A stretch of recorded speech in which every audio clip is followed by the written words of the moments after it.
네, 수요일입니다. 오늘도 하나님의 말씀으로 경건하게 시작하기를 원합니다. 기도합니다.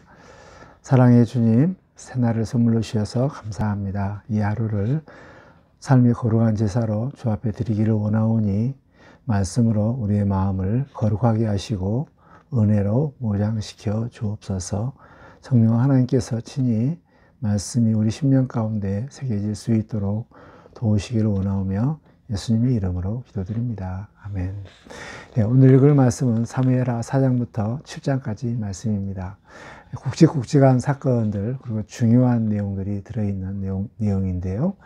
4장은 이제 그 북이스라엘의 이 왕조가 두 군인에 의해서 이스보셋이 살해되는 이런 사건들이 나오고, 그리고 이제 5장에서는 드디어 다윗이 통일왕국의 제2대 왕이 되는, 그리고 왕이 된 이후에 난공불락성인 예루살렘 성을 물리치고 또 블레셋과 또 전쟁에서 이기는 이러한 놀라운 성과가 나타나고요.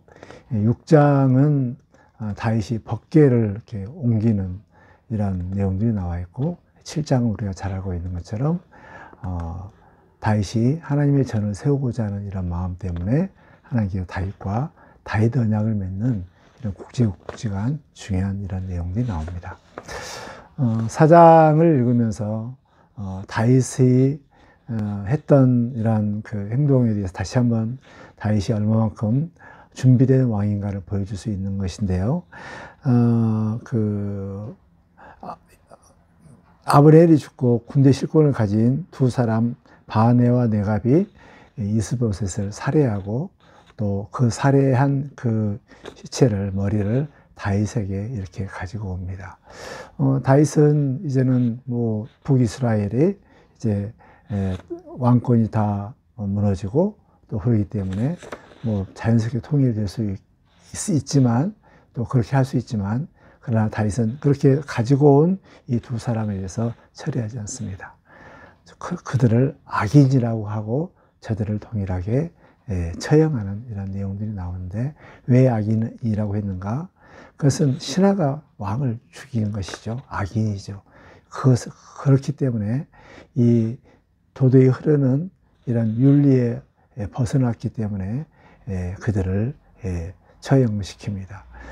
다윗에게는 어쩌면 이익이 될지 몰라도 거기에 앞서서 어떻게 신하가 왕을 죽일 수 있는가에 대한 것에 대한 처형으로 저들을 죽이는, 처형시키는 이런 내용들이 나와 있습니다.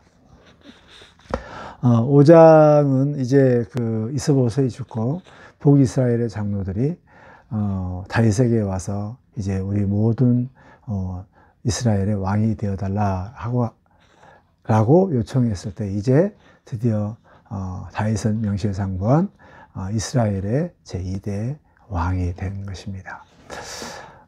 저는 이제 다윗이 그 왕이 된 이 때가 약 한 37세, 38세 그 정도 아마 됐을 거예요.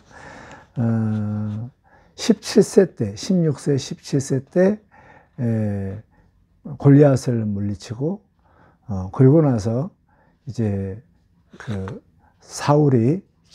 다윗이 기름을 부음을 받고, 그리고 나서 이제 사울의 그 골리앗 사건 이후로 해서 이제 계속 도피 생활들을 하잖아요.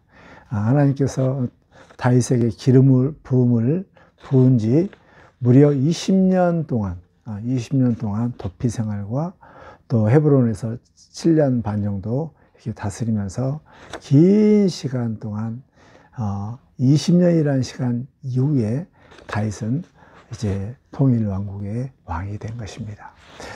이때 다윗은 절대 하나님의 때에 추월해서 선을 넘지 아니하고 하나님의 때를 기다리면서 또 하나님께서 정해준 이 자리를 절대 넘지 않았습니다. 그 대표적인 것이 자신에게 기름을 부어 왕으로 세웠지만 사울을 두 번이나 죽일 수 있었지만 죽이지 않고 하나님이 하신 일들을, 기름 부은 것을 소중히 여겼습니다. 그리고 또 북이스라엘과 얼마든지 이렇게 무력으로 통일할 수 있었지만, 그러나 다윗은 조용히 있었고요. 이렇게 또 자기한테 유리한 이런 모든 것들에 대해서 선대한 것이나 선대하지 않고 저들을 오히려 심판하는 이런 내용들을 볼 수 있습니다. 이와 같이 다윗은 20년 동안 하나님의 때를 기다리면서 선을 넘지 않고 20년 동안 긴 기간 이후에 이스라엘의 왕이 된 것입니다. 참 다윗의 이러한 순종 그리고 기다림, 이것은 우리에게 중요한 교훈이 됩니다. 이렇게 이제 왕이 된 이후에 다윗이 진짜 준비된 왕으로서 이제 그런 그 중요한 어떤 실적들이 나오는데, 그 대표적인 것이 예루살렘 성을 정복하는 것이 한 건데요. 이스라엘 백성이 가나안 땅에 들어와서 이 약속의 땅을 다 정복했지만 정복하지 못한 땅이 바로 예루살렘 성이었습니다. 그만큼 난공불락의 성이었죠. 그런데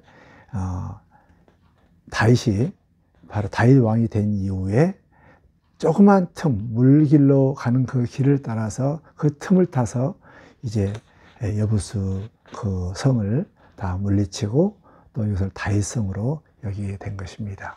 참 대단한 성과죠. 그리고 나서 한 번도 이기지 못했던 이 브레셋을 완전히 물리치고, 브레셋이 더 이상 다윗이 살아있을 때는 침몰하지 못할 정도의 이러한 성과를 가져오게 되고, 또 드로 왕은 다윗 왕궁을 지을 수 있도록 이렇게 협조해 줄 정도로 그 당시에 다윗 이 왕가는 유명하고 그렇게 힘이 있는 국제적인 위치가 된 것입니다. 참 다윗의 이런 왕으로서 승승장구한 이런 모습들을 볼 수가 있죠.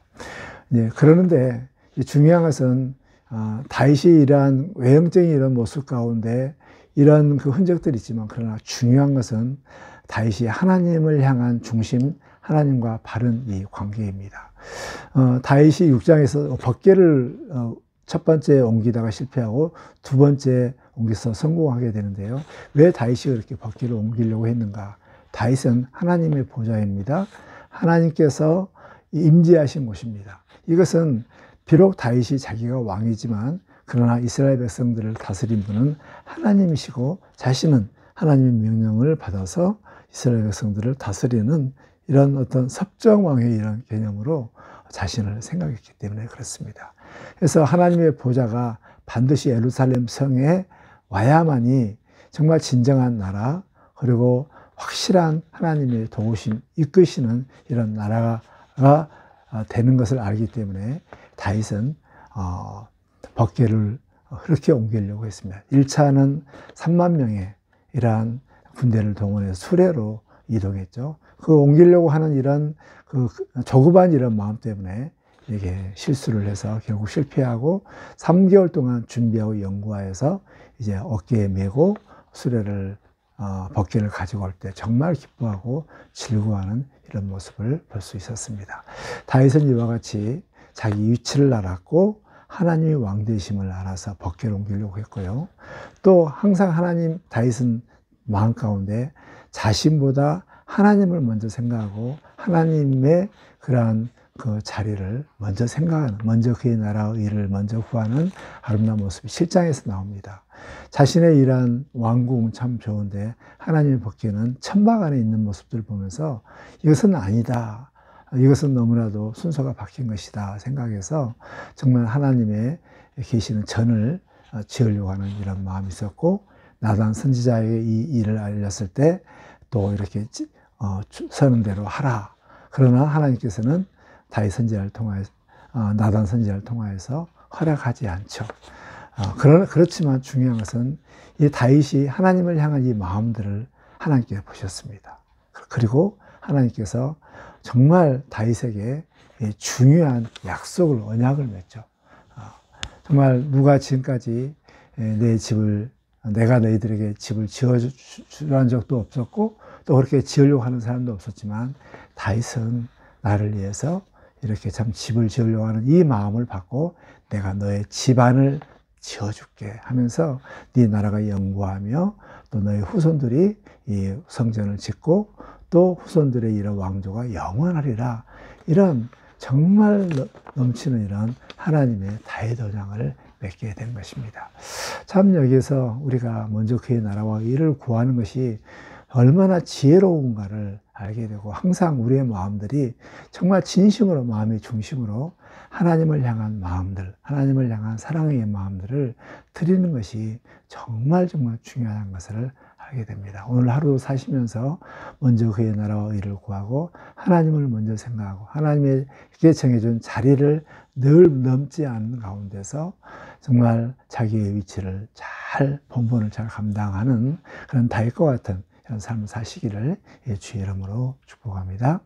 하나님 우리 아버지, 하나님께서 하나님의 뜻을 알았지만 하나님의 때와 하나님의 방법들을 그대로 순종하고 기다리는 다윗의 모습, 우리에게도 이러한 모습이 너무나도 필요합니다. 조급하지 않도록 도와주시고 하나님의 계획을 하나님의 때 하나님의 방법으로 이루려고 하는 이런 마음을 자세를 갖게 하여 주시고, 항상 자기 자리를 지키면서 항상 마음을 하나님 앞에 드리는 이런 삶을 살게 하여 주옵소서.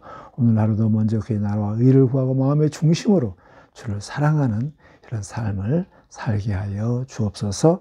예수님의 이름으로 기도드립니다. 아멘.